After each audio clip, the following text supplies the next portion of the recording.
What is up, peeps? Balthasar back. One important note for Ghost Hunters Corp is the five entities.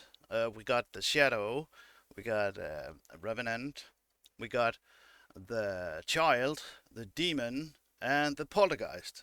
There's five entities in the game, and in order to know the difference between all those ghosts, it's actually pretty simple.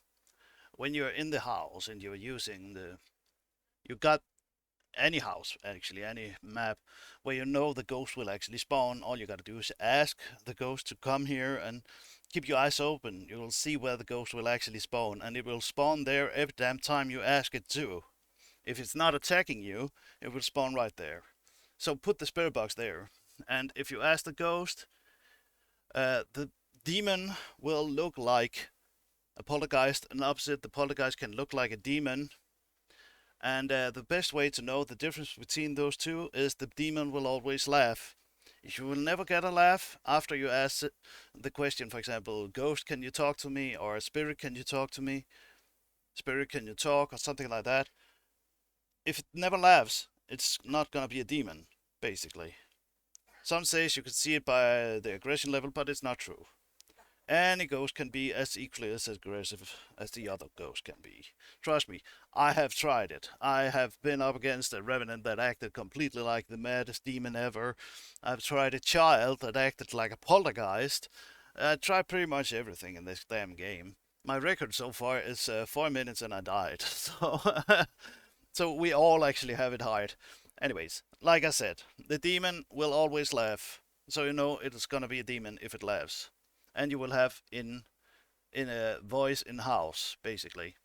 Uh, Besides that, other voices can be a whisper or singing from the child, for example. That's usually normal from the child, and it's gonna be the most creepy thing you ever heard. Trust me on that one.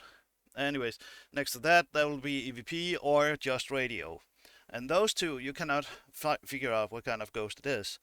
There you'll actually have to see if it stands or if it lays down on the ground.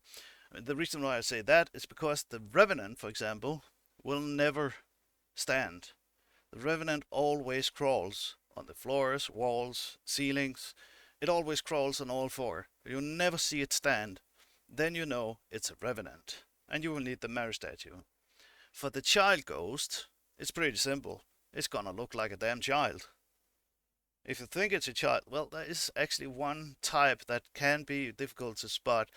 You think it's a shadow, but it does look like a child at the same time, and it might even be a demon. So there's one that's actually difficult because it's a female entity, and it's black as a shadow.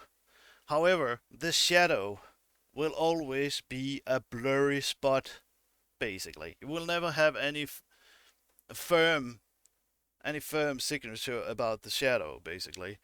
It's always gonna be like big blurry spot where you can maybe spot a face here and there, but it's just blurry. That's a shadow, and you'll never be in doubt when you see the shadow. Usually the light seems to fail, or the light always goes out because the shadow don't like the light, of course. But the best way you can do there is actually the camera. Watch through your camera when you ask the ghost to come. Watch through the camera. You will actually see the spirit pop up for a few seconds on that before it actually becomes visible. And you can actually take a picture. If you hear the EMF going off, take the picture because that means the ghost is there, even though you can't see it. And you can always double check in your journal to see on the photos and see if you got the ghost or not. And well, that's pretty much it. So if you hear laughter, you know it's a demon. If you never hear a laughter and you only hear the EVP or the radio, you will have to figure it out otherwise. For example, the demon can actually disguise itself as another ghost. So if you see a ghost crawling, don't automatically think it might be a revenant, because the demon can do that too. And the poltergeist, I think it actually does that as well. They can disguise themselves as each other. You have to know the difference. The Revenant, for example, will not attack you if you are holding a Mary statue. Well, it will try to attack you, but it don't like it. But the poltergeist and the demon, the best way to know the difference between those two, if you never hear the laughter, for example, if you start moving any items in the house and the spirit becomes pissed off at you and starts attacking you senselessly, you know it's a poltergeist. That is the proof against that one. The demon is aggressive, yes, but the poltergeist will get pissed. It will keep attacking you non-stop. You have no idea how much I fought with one of them one of the times. I think I wasted like I think 8 or 9 crucifixes just for 2 evidences or something like that. Because it kept attacking me after I found a cursed object. It was so pissed at me, you have no idea. The demon can do that too, but it will actually give you a break now and then. Uh, so yes, in theory, the poltergeist is actually worse than the demon.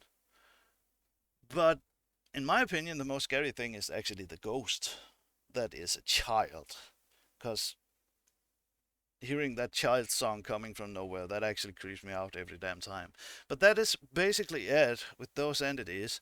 It is so easy to figure out once you actually got the hang of it, so don't worry about it.